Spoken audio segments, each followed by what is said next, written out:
Hello दोस्तों, स्वागत है मेरे चैनल में। आज मैं आपको बताऊंगा चैम्फर प्रोग्राम के बारे में। हमारा कर्व मशीनिंग में चैम्फर मिलिंग का ऑप्शन है। तो चैम्फर के प्रोग्राम के बारे में आज मैं आपको बताने वाला हूँ। चैम्फर में आप जो आपको बताऊंगा, हमारा कर्व डेफिनेशन में हमारा ये ऑप्शन आता है पैटर्न का। यहाँ पे पैटर्न कैसे बनाते हैं, अलग से पैटर्न कैसे चूज करते हैं। और यहाँ पे हमारे पोजिशन में तीन ऑप्शन आ रहे हैं: टॉप, बॉटम और कॉर्नर। इसके पैटर्न पे प्रोग्राम बना के इसका यूज कैसे करेंगे। और एंगल डिफाइंड बाय में हमारे चार चार ऑप्शन आ रहे हैं। इन चारों का यूज कैसे करते हैं। अब टूल टूल पोजीशन में हमारे तीन ऑप्शन आ रहे हैं। इन सब के बारे में आज आपको बताने वाला हूँ। तो सबसे पहले आपको बता दूं मैं चैम्बर के प्रोग्राम क्यों बनाते हैं। चैम्बर प्रोग्राम हमारा जब बनता है, जब पूरा हमारा जॉब फिनिश हो जाता है, तो हम चैम्बर के प्रोग्राम बनाते हैं जहाँ पे हमारे शार्प कॉर्नर आते हैं। तो वहाँ पे इस टाइप में चैम्बर बनाने की लगाया जाता है, ताकि उसमें बर ना आए और हमारा जॉब भी सही लगे। तो वहाँ पे हम चैम्पर का प्रोग्राम का यूज करते हैं। तो पावर मिल में चैम्पर के प्रोग्राम बनाने के लिए हमें सबसे पहले पैटर्न का होना बहुत जरूरी है। बिना पैटर्न के हमारे चैम्पर के प्रोग्राम बनते नहीं है। तो सबसे पहले यहाँ पे क्या करेंगे, पैटर्न बना लेंगे जहाँ हमें जहाँ जहाँ पे भी चैम्पर चलाना है। तो पैटर्न आप मॉडल टू कमांड के अंदर भी जाके बना सकते हैं, बाहर से भी बना सकते हैं। फिलहाल मैं ही बता दूँ आपको बाहर से कैसे बनाते हैं। मैंने मॉडल को सेलेक्ट किया जहाँ पे हमें चैम्पर चलाना है, इन चारों होलों पे। यहाँ पे पैटर्न पे जाएंगे, क्रिएट पैटर्न। फिर पैटर्न में देखेंगे हमारा एक नंबर बन गया है। यहाँ पे इसको राइट क्लिक क्लिक करेंगे तो इंसर्ट आएगा। वहाँ पे इंसर्ट में जाके आपको मॉडल पे क्लिक करना है। ये हमारा पैटर्न यहाँ पे बन चुका है। मैं इन छोटे होलों को डिलीट मार दे रहा हूँ। यहाँ से आप पैटर्न को डिलीट कर सकते हैं अगर आपको एक डिलीट करना है। आप चलते हैं इसकी सेटिंग में, पैटर्न की। हमारा जो सॉरी चैम्पर मिलिंग की सेटिंग में चलते हैं हम। तो मैंने पैटर्न तो बना लिया है, एक बाहर से अंदर से ही पैटर्न को बना सकते हैं। तो सबसे पहले वर्क प्लेन में जाता हूँ आपको। सबसे पहले यहाँ पे वर्क प्लेन को आपको एक्टिवेट करना है, एक नंबर। फिर ब्लॉक को कैलकुलेट कर लेना है। ब्लॉक को आउटसाइड में हमें टूल को चलाना है अगर, तो यहाँ पे आउटसाइड में थोड़ा सा हमें ब्लॉक को बढ़ा लेना है टूल के हिसाब से। आपको टूल को कितना बाहर निकालना है उस तरीके से आपको ये वहाँ पे आउटसाइड में बढ़ा लेना है। फिर हमारा ऑप्शन आता है टूल का। तो टूल का जो हमारे ऑप्शन आते हैं, हम दो तरीके से यूज कर सकते हैं। एक तो हमारा इसमें ये ऑप्शन आता है टेपर्ड स्फेरिकल, इसका यूज कर सकते हैं। या जिसपे हम नॉर्मल ड्रिल के प्रोग्राम चलाते हैं जो टूल लेके, वहां से उसका यूज कर सकते हैं। बस आपका आपके चैम्बर के टूल का डाया डालना है, हमारा डायमीटर कितने का है, और उसका हमारा एंगल डालना है, चैम्बर कितने एंगल में लगाना है। तो वो एंगल आपको यहाँ पे डिफाइन करना पड़ेगा। और आपको 60 डिग्री डालना है तो 60 डिग्री का एंगल यहाँ पे यूज कर लीजिए। अब चलते हैं इसमें हमारे आगे के चैम्बर मिलिंग के ऑप्शन में। तो मैम, जैसा कि आपको मैंने बताया था कि इसमें पैटर्न पैटर्न के बिना हमारा ये चैम्पर की प्रॉब्लम चलती नहीं है। तो सबसे पहले यहाँ पे पैटर्न लेंगे आप। पैटर्न जो मैंने एक नंबर यहाँ पे बाय बनाया था, आप यहाँ से ले सकते हैं। या यहाँ पे आप इसको अगर अलग से पैटर्न बनाना चाहें तो आप यहाँ से अलग से भी इसको बना सकते हैं। यहाँ पे जाएंगे ऑटोमेटिक, यहाँ से एक्सेप्ट। तो हमारा दूसरा ये पैटर्न यहाँ से ही बन जाएगा। आप इस पे भी प्रोग्राम को बना सकते हैं। फिलहाल मैं अभी एक नंबर पैटर्न ले रहा हूँ जो मैंने बनाया था। यहाँ पे मैंने एक नंबर पैटर्न लिया है। अब इसमें आप देखेंगे साइड में एक और ऑप्शन आ रहा है यहाँ पे। इसका क्या यूज है कि इस पे आप क्लिक करेंगे तो हमारे टूल की पोजीशन दिखाएगा कि हमारा टूल कहाँ पे चलेगा। तो यहाँ पे पैटर्न के इनसाइड चल रहा है, हमारा मॉडल के अंदर चल रहा है। अगर आपको मॉडल के इस साइड चलाना है तो टूल पे आप क्लिक करेंगे तो ऑटोमेटिक हमारा टूल बाहर आ जाएगा। और फिर से क्लिक करेंगे तो अंदर चलाएगा। ये तो हम एक बार कर सकते हैं, लेकिन हमारे अगर कई सारे वॉल्यूम है यहाँ, तो सिंपल तो इसमें ऑप्शन है रिवर्स का। आप रिवर्स पे क्लिक करोगे तो हमारा टूल ऑटोमेटिकली जहाँ आउटसाइड है वो अंदर आ जाएगा, जो अंदर है वो बाहर चल जाएगा। मैंने यहाँ पे क्लिक किया तो हमारा ये पैटर्न के अंदर आ गया, और यहाँ पे ही पैटर्न के बाहर चला गया। इस पे क्लिक करेंगे तो ये अंदर आ गया, ये आउटर चला गया। तो रिवर्स करके हम यहाँ पे इसको चला सकते हैं। और अगर आपको कहीं पे आपको प्रोग्राम नहीं चलाना है तो आप उसको क्लिक सेलेक्ट करेंगे पैटर्न को, और यहाँ से रिमूव सिलेक्शन कर देंगे तो हमारा यहाँ से ऑटोमेटिकली हट जाएगा। मैंने यहाँ पे रिमूव सिलेक्शन किया तो हमारे यहाँ से पैटर्न डिसएक्टिवेट हो गया है। अब हमारा प्रोग्राम केवल यहाँ पे नहीं चलेगा, इन सारे टूल्स में चलेगा। अब इसके बाद हमारा ऑप्शन आता है पोजीशन का। इसमें पोजीशन का है। पोजीशन का यूज कैसे करते हैं, इसमें तीन ऑप्शन है: टॉप, बॉटम और कॉर्नर। तो टॉप में आपको क्या करना है कि अगर आपने जो पैटर्न बनाया है, पैटर्न हमारा कहाँ पे टॉप पे है, जहाँ पे चैम्पर स्टार्ट है वो टॉप है, जहाँ पे चैम्पर खत्म खत्म हो रहा है वो बॉटम है। और जहाँ पे जिस मॉडल में चैम्पर नहीं लगा है, जैसे कि इस वाले वर्जन पे, तो यहाँ पे हम कॉर्नर का यूज करके भी प्रोग्राम को चला सकते हैं। तो फिलहाल आप इसमें भी प्रोग्राम को चला सकते हैं टॉप को चूज करके। अभी मैंने यहाँ पे पोजीशन में टॉप लिया है, क्योंकि मैंने यहाँ पे चैम्पर पैटर्न को टॉप से बनाया है। अब मैंने यहाँ पे टॉप ले लिया, टॉलरेंस डाल दे रहा हूँ ट्रेसिंग की 0.01, और यहाँ पे कट डायरेक्शन मैंने एनी ले लिया। ये हो गया हमारा। इसमें नेक्स्ट ऑप्शन जो हमारा कर्व थिकनेस क्या है कि जैसे कि हम कौन से जेट के प्रोग्राम में साइड में मटेरियल छोड़ते हैं फिनिशिंग के लिए, वैसे हमारा एक कर्व थिकनेस है। मैं यहाँ पे टूल को एक्टिवेट करके दिखाऊं तो अभी अब मैं 0 पे चलाऊंगा तो क्या होगा कि ये हमारा बिल्कुल यहाँ से चिपक के जाएगा। अगर मुझे यहाँ पे थोड़ा सा मटेरियल छोड़ना है तो वहाँ पे आप वो डिस्टेंस डाल के यहाँ पे कर्व थिकनेस में एक्टिवेट कर सकते हैं। यहाँ पे मैंने 0.1 डाल दूंगा, तो यहाँ से प्रोग्राम चलेगा तो 0.1 आउटसाइड में ऊपर को चलेगा। ये हमारे कर्व थिकनेस है, कर्व जब चलाते हैं तो। अब यहाँ पे चैम्बर का इसको मैं अभी बाद में बताता हूँ, पहले एक बार से कैलकुलेट कर दे रहा हूँ प्रोग्राम को। विड्थ और डेप्थ जितना आपको चैम्पर लगाना है, 1 एम का 2 एम का, अभी आप विड्थ और डेप्थ में यहाँ पे डाल के लगा सकते हैं। यहाँ से आप चैम्पर को डिस्टेंस देख के हमारा चैम्पर कितने का है आप वैसे इसको लगा सकते हैं। हमारा 2 एम है ये, 2.8 है। फिलहाल मैं एक एम दे के लगा रहा हूँ डेप्थ और विड्थ। टूल पोजिशन अभी मैं आपको बाद में बताता हूँ। सबसे पहले एक बार इसको रैपिड मूव में जाके 1 नंबर प्लान लेंगे और कैलकुलेट कर लेंगे। अब मैं ऐसे से कैलकुलेट कर रहा हूँ प्रोग्राम। अभी हमारा क्या हुआ कि चैम्फर का ये प्रोग्राम बन चुका है। तो ये अब देखेंगे कि हमारा चैम्बर का प्रोग्राम बंद हो गया है, लेकिन हमारा अभी यहाँ पे ये अगर हम इसको वेरीफाई कराएंगे तो हमारा सही नहीं चलेगा। इसमें भी दिक्कत है। दिक्कत क्या है, इसकी सेटिंग में चलते हैं, एक बार मैं आपको बताता हूँ कहाँ पे दिक्कत है।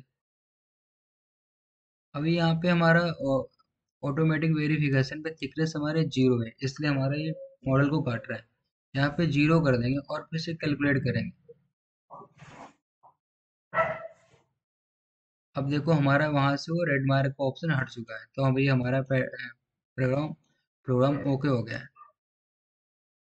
अब मैं इसकी सेटिंग में चलता हूँ, आपको समझाता हूँ ये फिर से। अभी क्या है कि पैटर्न पे मैंने यहाँ पे टॉप लिया है, तो हमारा ये टॉप साइड से चल रहा है। अगर आपको पैटर्न नीचे से पैटर्न बनाना है, मैं यहाँ पे कंट्रोल टी कर दे रहा हूँ और ये वाले पैटर्न को भी बंद करता हूँ। मैं एक यहाँ पे पैटर्न बना रहा हूँ,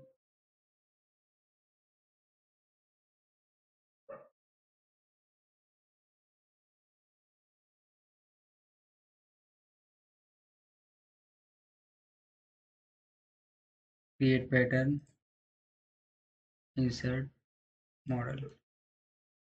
तो आप देखेंगे यहाँ पे पैटर्न हमारा ये बन चुका है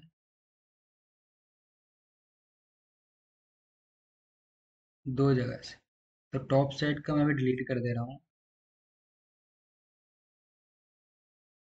अब ये देखो हमारा पैटर्न यहाँ पे बॉटम साइड से बन रहा है। ये बॉटम साइड से, पहले वाला हम कहाँ से चला रहे थे, टॉप साइड से, यहाँ से। तो अब हम बॉटम साइड में अगर लेंगे तो यहाँ पे सेटिंग में जाएंगे, यहाँ पे हमें बॉटम को चूज करना होगा। यहाँ पे हमारा बॉटम का ऑप्शन है, बॉटम लेके तब हम प्रोग्राम को कैलकुलेट करेंगे, तभी हमारा प्रोग्राम सही बनेगा। तो यहाँ से आप टॉप बॉटम कॉर्नर का एक्टिवेट करके प्रोग्राम को चला सकते हैं। ये तो हमारा हो गया पोजीशन का ऑप्शन। यहाँ पे कॉर्नर का भी है, कॉर्नर का पैटर्न बनाएंगे तो आप कॉर्नर से ले सकते हैं। मतलब आप जैसे भी आप पैटर्न बनाएंगे उस तरीके से आपको यहाँ पे पोजीशन को चूज करना है। अभी मैं यहाँ पे टॉप ले रहा हूँ। अब आप पोजीशन के बारे में समझ गए होंगे कि जैसे हमें पैटर्न बनाना है, पैटर्न बना रहेगा वैसे हमारे यहाँ पे पोजीशन को सेलेक्ट करना है। अब चलते हैं यहाँ पे नीचे, हम ऑप्शन है हमारा एंगल डिफाइन। एंगल डिफाइन क्या है कि इसमें 4 ऑप्शन है हमारे। पहले तो जितना आप टूल में यहाँ पे एंगल डाल दोगे, मैं टूल पे जा रहा हूँ, यहाँ पे 45 डाला है। अगर मैं एक दूसरा टूल और बनाता हूँ, यहाँ पे 8 का बना रहा हूँ मैं, और यहाँ का डिस्टेंस मैं डाल दिया 60 एंगल है उसका, 60 डाल दिया 8 में। तो ऑटोमेटिक ही हमारा चैम्पर में यहाँ पे चैम्पर 60 हो जाएगा। आप यहाँ पे इसको चेंज नहीं कर सकते हो। लेकिन जैसे फिर से आप जैसे ही यहाँ पे दूसरा टूल लोगे, अभी यहाँ पे देखोगे आप 60 है तो वहाँ पे 60 है। लेकिन जैसे ही आपने यहाँ पे दूसरा टूल लिया, यहाँ पे 45 है, तो चैम्बर मिलिंग के यहाँ पे ऑप्शन में ऑटोमेटिक ही 45 डिग्री आ जाएगा। तो एक तो मैं यहाँ पे टूल के हिसाब से चैम्बर को लगा सकते हैं 45 डिग्री में। इसमें दूसरा जो हमारा ऑप्शन है 45 का ऑटोमेटिक है। आप कैसा भी टूल लोगे, आप अगर यहाँ पे 60 भी ले लोगे तो वो हमारा चैम्पर और 45 डिग्री का ही लगाएगा। वो उसमें कोई दिक्कत नहीं आएगी आपको, क्योंकि हमने यहाँ पे इसको एंगल डिफाइन कर दिया है कि 45 डिग्री में ही प्रोग्राम को चलाएगा।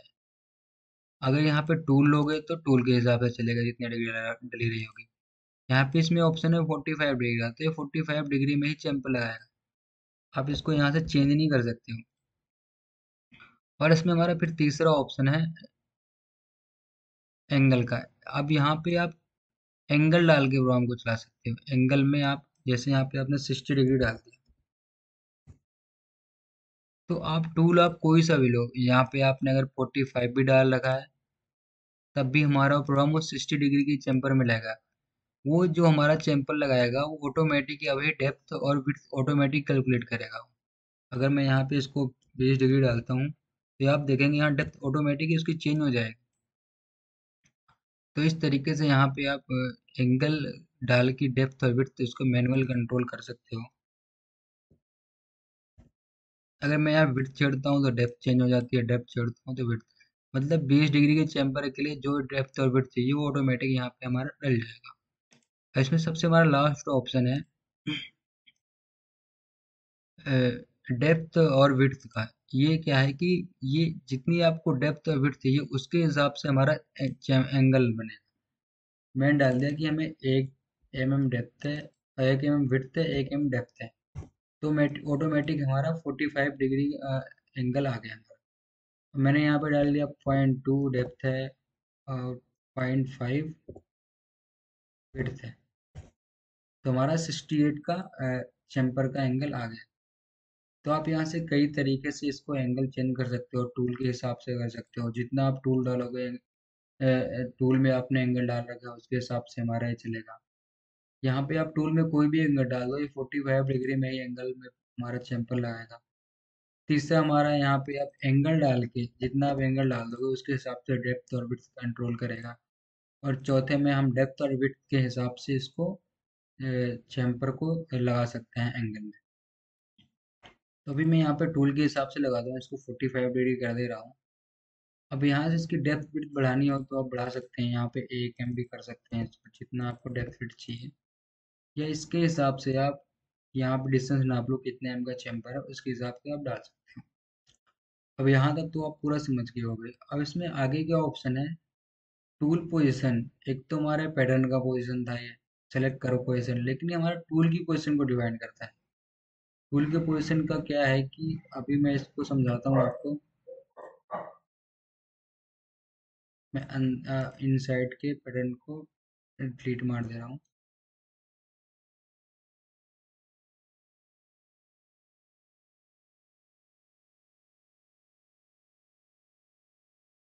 इसको साइड व्यू से आपको दिखाता हूँ मैं आपको, यहाँ पे कंट्रोल डी। अब मैं अगर यहाँ पे इसको इसका एंड पॉइंट पे टूल को ला रहा हूँ, तो यहाँ से ये जो डिस्टेंस है,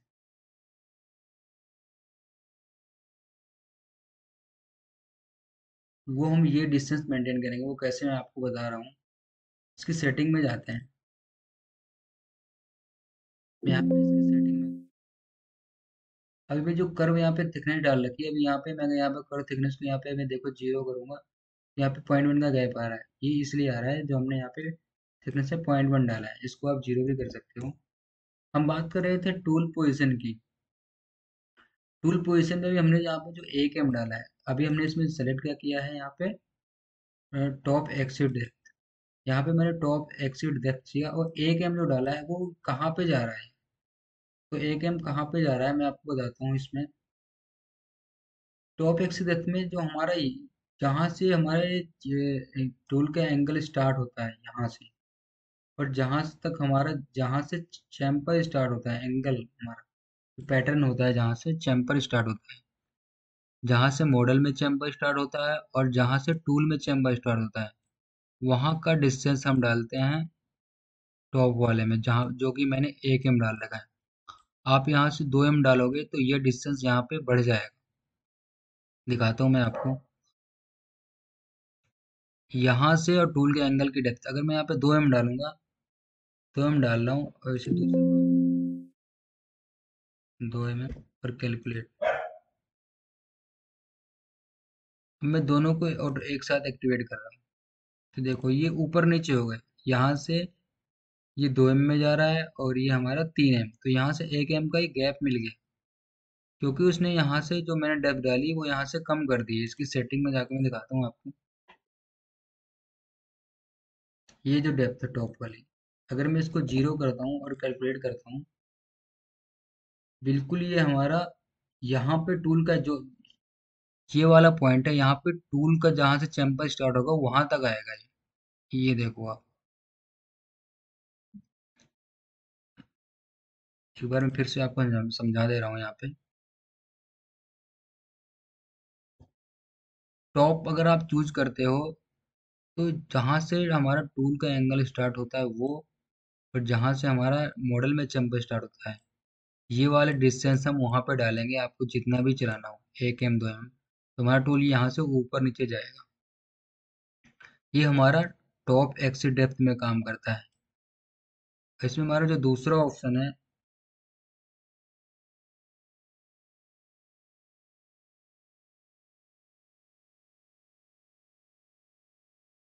दूसरा हमारा बॉटम एक्सिस है। बॉटम एक्सिस का यूज कैसे करता है, तो हमारा जहाँ से चैम्पर एंड पॉइंट होता है, ये हमारे से चैम्पर हमारा यहाँ से एंड हो रहा है,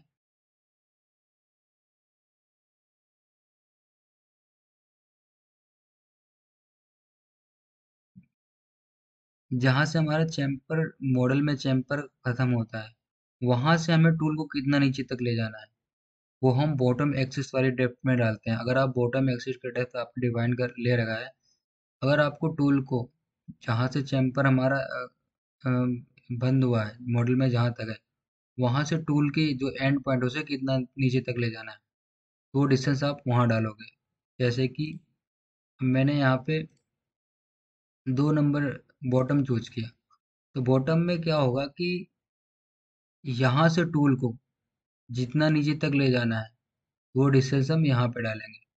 और टॉप में क्या होता है, टॉप में हमारे जहाँ से टूल का एंगल स्टार्ट होता है वहां से ये कितना दूर है, तो वो हम यहाँ डालते हैं। ऐसे हमारा तीसरा ऑप्शन है गॉस डायमीटर का, ये काम करता है। ये हमारा जब आप दूसरा टूल के बारे में बताया था, हमारा दूसरा टूल था जो टेपर स्फेरिकल, उसमें यूज काम करता है, ये ड्रिल वाले टूल में काम नहीं करता।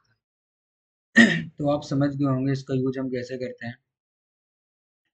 टॉप मिलोगे तो आप तो यहाँ से ये डेप्थ आपको डालनी पड़ेगी उसमें, अगर आपने टॉप एक से डेप्थ ले रखा है, और आपने अगर बॉटम लिया है, तो जहाँ से हमारा मॉडल यहाँ पे चैम्पर एंड हो रही है, वहाँ से टूल को कितना नीचे तक लाना है, वो आपको अ, यहाँ पे डालना है, इस वाली पोजीशन में, टूल वाली पोजीशन में। टॉप लोगे तो यहाँ से डेप्थ एक्टिवेट करेगा, और बॉटम लोगे तो यहाँ से। तो हमारे टूल पोजिशनिंग का हो गया है। इसे एक डाल दिया। अगर आप यहाँ पे बॉटम ले रहा हूँ और 0 कर रहा हूँ इसको कैलकुलेट, तो देखो हमारा जहाँ पे 0 है, अभी हमारा टूल केवल पैटर्न तक ही आ रहा है, क्योंकि हमने यहाँ पे 0 डाल दिया है। लेकिन जैसे मैं यहाँ पे आपको मान लो पॉइंट या 1 m डालता हूँ कैलकुलेट, तो यहाँ से टूल हमारा 1 m ऊपर चला जाएगा, ये देखो। तो यहाँ से हम पोजीशन में जाके इसकी डेप्थ को ऑटोमेटिक ही मेंटेन कर सकते हैं। अभी मैं टॉप ले रहा हूँ यहाँ पे। अब से हमारा जो और नेक्स्ट ऑप्शन है, वो हमारा इसमें ऑप्शन है कट डायरेक्शन। कट डायरेक्शन का यूज हम कैसे करते हैं, यहाँ पोजीशन में भी मैं टॉप ले रहा हूँ इसको। कट डायरेक्शन में हमारा यूज ये है कि मान लो हमें अभी यहाँ पे हमारे पास ज़्यादा मटेरियल है।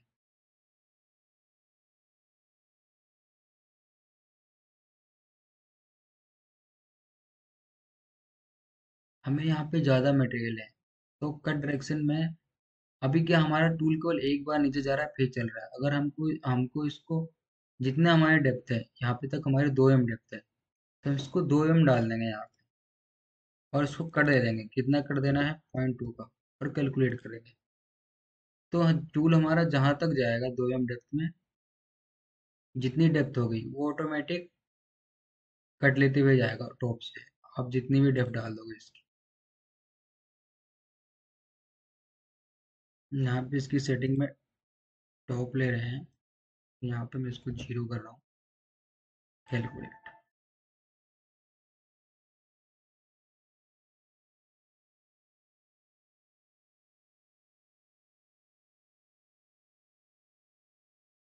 यहाँ से विड्थ इसकी कम करते हैं थोड़ी सी, 0.6।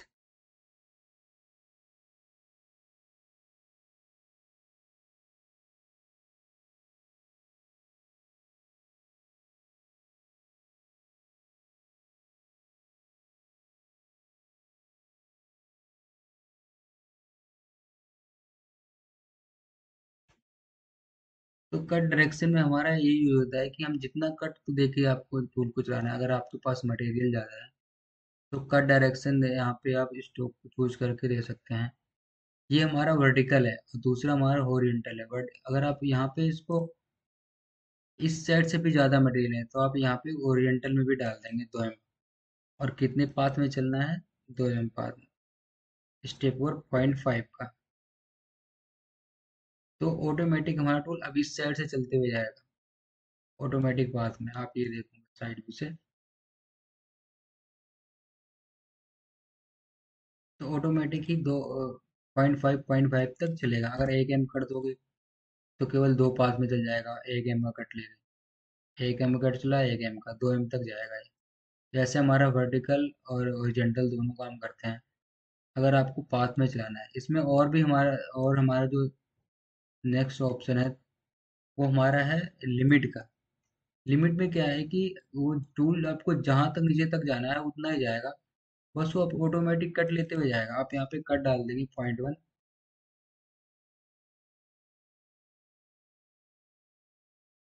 तो 0.1 कट के साथ ही वो नीचे जाएगा। यहाँ पे हॉरिजॉन्टल में भी मैं 0 कर रहा हूँ और कैलकुलेट कर रहा हूँ। तो टूल हमारा जहाँ जितनी भी डेप्थ में जाना होगा वहां से ऑटोमेटिक ही वो नीचे उस साइड में जाएगा। लिमिट में डालेंगे। और ऐसे हम यहाँ पे नंबर ऑफ कट डाल के भी चला सकते हैं। नंबर ऑफ कट डाल देंगे, हमें कितने कट में चलाना है, 3 कट में चलाना है, 4 कट में, और कितना स्टेप डाउन चाहिए वो आप यहाँ से कैलकुलेट करेंगे। ये हमारा 3 कट डाला मैंने, नंबर ऑफ कट 3 चलाना है। और स्टेप डाउन एक एक 0.1 का स्टेप डाउन में चलेगा। तो यहाँ से आप ये कर सकते हैं। चोल पोजिशनिंग थोड़ी सी बढ़ा दे रहा हूँ यहाँ पे, कैलकुलेट।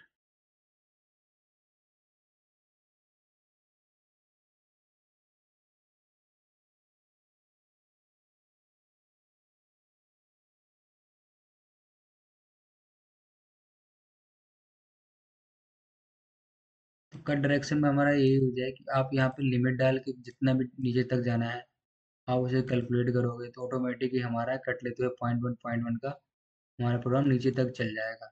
ये देखो आप, 0.1 का कट लेते हुए हमारा टूल नीचे तक जाएगा।